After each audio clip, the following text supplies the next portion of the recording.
Let us continue our class. What about infant baptism?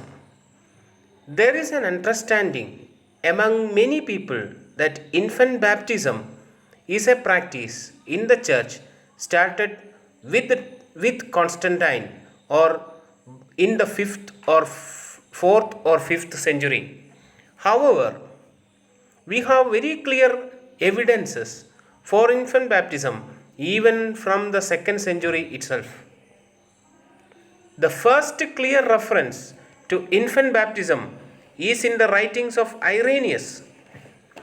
He said, "For he came to save all by means of himself. All I say, who by him are born again to God, infants, children, adolescents, and old men," in his writing Against Heresies 2:22-4. Tertullian noted the practice of infant baptism in the 2nd century. However, he discourages it and he said in On Baptism 18, the delay of baptism is preferable. Regarding infants, he says, let them become Christians when they have become able to know Christ. Tertullian's concern was not so much the invalid nature of infant baptism as the fact that early baptism ran the danger of post-baptismal sin occurring subsequently. On the basis of tombstone evidences closely connecting the date of baptism of infants with the date of their death, we can see that there were infant baptisms even in the early days of Christianity. Everest Ferguson mounted a strong case for infant baptism beginning as emergency baptism. This is according to Everett Ferguson, a theologian. For him, infant baptism began as emergency baptism.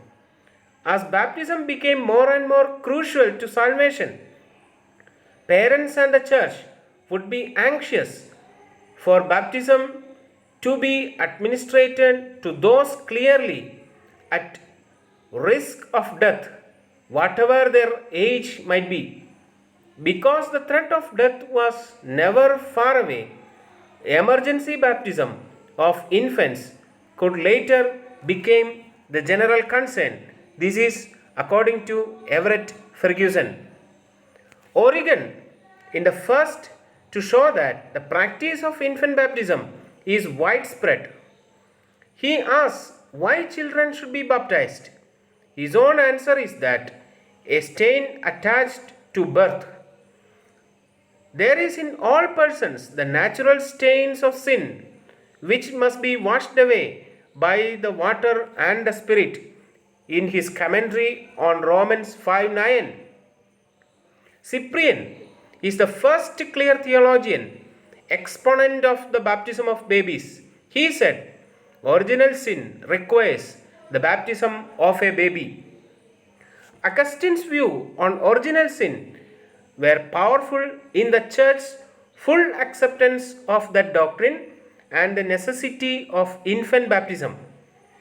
Infant baptism becoming universal practice by the 5th century. However, even in the 4th century, many children of Christian homes were not baptized as infants. We have some great people who did not take baptism at their young age, even in the 4th century. Example, Ambrose, Gregory of Nazianzus, Basil of Caesarea, John Chrysostom, and Jerome. The first ecclesiastical command to baptize infants is contained in the 4th century Apostolic Constitution of 6:15. It says, "Do you baptize your infants and bring them up in the nurture and admonition of God? For he says, suffer the little children to come unto me and forbid them not." Thank you.